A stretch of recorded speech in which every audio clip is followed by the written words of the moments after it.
दोस्तों विनर्स कौन होते हैं? विनर जो होते हैं दोस्तों वो तुम्हारे मेरे जैसे ही एवरेज स्टूडेंट्स होते हैं, लेकिन उनका काम करने का तरीका एक्स्ट्रा ऑर्डिनरी होता है।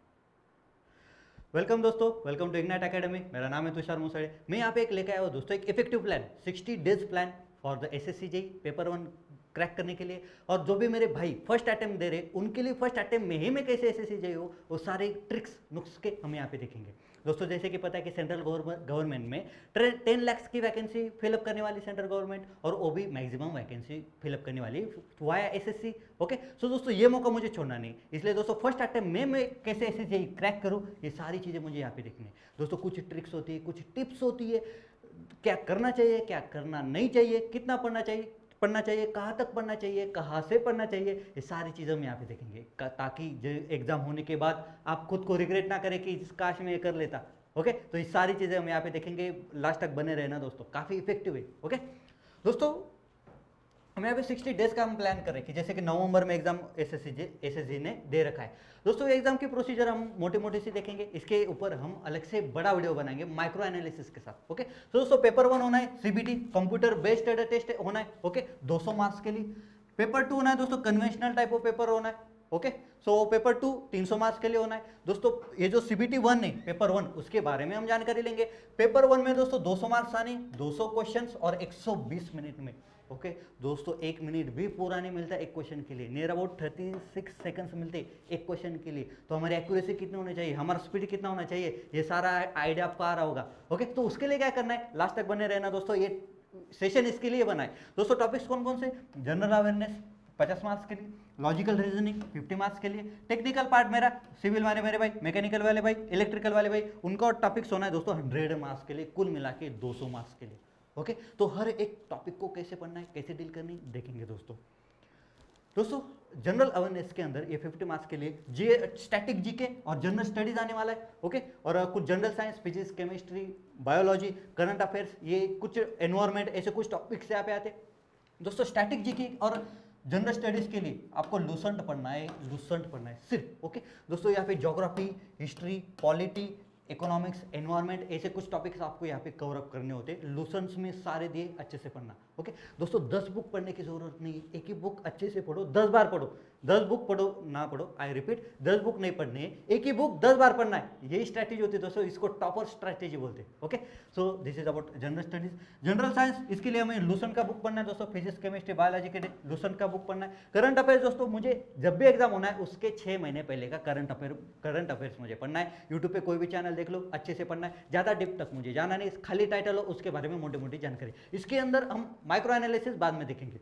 Okay, so this is about general awareness. काफ़ी आसान क्वेश्चन होते हैं दोस्तों, 1 लाइनर क्वेश्चन होते हैं। ओके, बहुत भोकाल टाइप के क्वेश्चन पूछते हैं तो ऐसा कुछ नहीं। नेक्स्ट है दोस्तों लॉजिकल रीजनिंग। हम इंजीनियर्स के लिए ये जो एग्जाम है दोस्तों, यहाँ पे एक मैक्सिमम आपको स्कोर दिलाता है। मैक्सिमम मैं बोलना नहीं चाहूँगा दोस्तों, आउट ऑफ स्कोर यहाँ पे आपको मिल सकते हैं, 50 आउट ऑफ 50 मार्क्स आपको मिल सकते हैं। लेकिन दोस्तों आपकी पढ़ाई अच्छी से होनी चाहिए, आपका टाइम मैनेजमेंट अच्छा होना चाहिए, आपकी प्रैक्टिस अच्छी हो जानी चाहिए। एग्जाम आने से पहले आपके पास ट्रिक्स होनी चाहिए दोस्तों। कोई भी क्वेश्चन आए तो उसको मैं कैसे टैकल करूँ, ये सारी ट्रिक्स मेरे मुंह पे होनी चाहिए। ओके, सो तब जाके मैं यहाँ पे दोस्तों 50 आउट ऑफ 50 मार्क्स अचीव कर सकता हूँ, और करता है, मैंने खुद किए। ओके, तो दोस्तों मुझे यहाँ पे करना क्या है, तो प्रीवियस ईयर एसएससी जेई के पेपर जो भी सब लेके आओ। ओके, अगर वो खत्म हो गए, एसएससी सीजीएल के टियर 1 के जो भी पेपर है वो लेके आओ, वहाँ से प्रैक्टिस करो। कम से कम टाइम में ज़्यादा से ज़्यादा क्वेश्चन कैसे सॉल्व करें। ओके, उसके लिए अपनी ट्रिक्स डेवलप करो। Okay, so this is about logical reasoning. Next दोस्तों टेक्निकल पार्ट, सिविल वाले आदेश कुर्मी यूज कर सकते हैं, मैकेनिकल वाले आर के जैन, इलेक्ट्रिकल वाले जेबी गुप्ता, और दोस्तों प्लस इसके साथ मुझे प्रीवियस ईयर के एसएससी जेई के पेपर सारे पेपर्स मुझे लगाने। ओके, क्योंकि मुझे दोस्तों यहाँ से रिसेंट ट्रेंड पता चलेगा कि एसएससी जेई क्वेश्चन पूछता कैसे, उसके हिसाब से मैं पढ़ाई करूंगा। ओके दोस्तों, एक एसएससी क्वेश्चन क्या पूछेगा ये मुझे कैसे पता चलेगा, by means of previous year question. Okay, तो ये मुझे लगाना है, इसका एनालिसिस मुझे करना है, फिर मैं अच्छे से पढ़ाई कर सकता हूँ। ओके, और मेरी प्रिपरेशन अच्छे से कंप्लीट प्रिपरेशन होगी। ओके, नेक्स्ट है दोस्तों रिवीजन। जैसे कि अभी 3 सब्जेक्ट अपन ने देखे, तो वहाँ पे दोस्तों जीएस हुआ, अपना टेक्निकल पार्ट हुआ, काफ़ी सारे सब्जेक्ट थे। तो दोस्तों मुझे रिवीजन की ज़रूरत काफ़ी पड़ती है। कुछ दिनों के बाद, आज मैंने जो कुछ पढ़ा, कुछ दिनों के बाद मैं वो भूल जाता हूँ। ये भूलने की प्रोसीजर है, एक कम से कम हो, इसके लिए दोस्तों मुझे रिवीजन करनी पड़ती है, मस्ट रिवीजन है।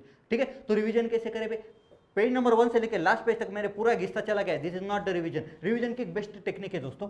होता क्या है कि मान लो मेरा बुक है, नोटबुक है, मेरे खुद के नोट्स है, कुछ भी हो, तो दोस्तों क्या हुआ, मैं पहली बार जब भी पढ़ूंगा तो मुझे क्या होता है दोस्तों, इतना पार्ट है मुझे याद नहीं रहता। ठीक है, मैंने इसको ग्रीन कलर से हाईलाइट कर लिया दोस्तों। मैंने सेकंड टाइम जब आया तो क्या हुआ, मेरा इतना पार्ट में अभी भी मुझे याद नहीं रह रहा, तो मैंने इसको रेड कलर से हाईलाइट कर लिया। 240 रुपए जा रहे, जाने दो। ठीक है, तो होता क्या है दोस्तों, जब भी मैं थर्ड टाइम आऊंगा तो सिर्फ मैं रेड कलर का पार्ट ही देखूंगा, बाकी मुझे पैसे कुछ लेना देना नहीं। This is the best way to revise. Okay, और जैसे मैं एसएससी जेके नहीं तो आरके जैन सॉल्व कर रहा हूँ, वहां पे कुछ क्वेश्चन है तो मैं क्या करूँ, उसके वन लाइनर बना लूंगा, ऐसे कुछ मैं नोट्स बनाऊंगा। ओके, सो दोस्तों ऐसी तरीके से मुझे रिवीजन करनी है। और उसकी रिवीजन में गैप कितना होना चाहिए, तो इसको बोलते हैं दोस्तों I111 टेक्निक। आई बोले तो इमीडिएट रिवीजन, आज पढ़ा है शाम को जाके पढ़ लो 15 मिनट में, इमीडिएट। ये क्या है दोस्तों, 1 डे, एक दिन के बाद मुझे पढ़ना है। सेकंड है दोस्तों 1 वीक के बाद मुझे पढ़ना है, 1 मंथ के बाद मुझे पढ़ना है। इसको बोलते हैं दोस्तों I111 technique for the revision. अगर ये सारे नुस्खे आप आजमाते हो ना, 100% कोई भी चीज़ हो वो आप दिमाग में फिट कर लोगे, ताकि एग्जाम में आपका टाइम बचे। Okay, so this is best your revision technique. और अगर विदाउट रिवीजन आप दोस्तों एग्जाम में सफल होने की जो भी पॉसिबिलिटी कम हो जाती है। ओके, इतनी इंपॉर्टेंट होती है रिवीजन। नेक्स्ट दोस्तों नोट्स बनाने की वे दोस्तों, जैसे कि हम लास्ट एग्जाम से जैसे एग्जाम अपने नज़दीक आ जाती है, काफ़ी सारी चीज़ें बढ़ जाती है, काफ़ी सारे सब्जेक्ट से हमें डील करना है, तो दोस्तों ऐसे टाइम पे मेरे नोट्स जो है मेरे काम में आते हैं। जैसे कि मैंने आपको बताया जो revision technique, this is the way of notes making. Okay, previous year paper का एनालिसिस करने के बाद क्या इंपॉर्टेंट है वो मैं नोटबुक में मैं नोट डाउन करना हूँ। This is nothing but the note making. Okay, अगर आपने कोचिंग करे तो वहाँ पे नोट्स अपने आप बन जाते हैं, कोई टेंशन नहीं। सेल्फ स्टडी करे तो आप प्रीवियस ईयर पेपर देख के जो भी आप पढ़ रहे वहाँ से आप नोट्स बना सकते हो। Okay, so this is about the notes making. और मान लो आप आरके जैन सॉल्व किया तो कुछ वन लाइनर क्वेश्चन होते, तो मैंने इसके बारे में ऐसी जानकारी लिख ली, पूरा आरके जैन में 4 पन्नों में लेके आया। This is nothing but the note making. Okay, मुझे क्या आ नहीं रहा, एग्जाम के पॉइंट ऑफ व्यू क्या इंपॉर्टेंट है, this is nothing but the notes making. Okay, next दोस्तों टेस्ट सीरीज। अब यहाँ पे देख सकते हैं कि एक क्वेश्चन के लिए 36 सेकंड है, वहाँ पे तुम्हें क्वेश्चन पढ़ना है, दिमाग लगाना है, मार्क करना है, आंसर देना है, कैलकुलेशन करना है, ये सारी चीजें मुझे 36 सेकंड में करनी है दोस्तों। Without practice you can't achieve this. Okay, तो ये कैसे मैं कर सकता हूँ दोस्तों, कि by means of test series. Okay, net practice करनी मुझे, नेट प्रैक्टिस तो टेस्ट सीरीज से होगी। ओके, तो दोस्तों टेस्ट सीरीज देने की वहाँ पे मुझे मेरा स्कोर नहीं देखना कि कोई भी स्कोर हो, लेकिन मुझे दोस्तों वहां पे मुझे मेरी इंप्रूवमेंट देखनी है। 2 मार्क्स आए कोई बात नहीं, 10 बढ़ाओ, 50 बढ़ाओ। Okay, so this is nothing but वहां पे मुझे एनालिसिस करना पड़ता है कि आज मैंने पेपर दिया तो मैंने उसके ऊपर कौन कौन सी मिस्टेक कर दी। ठीक है, क्या मैंने ठीक से पढ़ा नहीं था, क्वेश्चन नहीं पढ़ा नहीं। ओके, नहीं तो बी था मैंने सी मार्क कर दिया।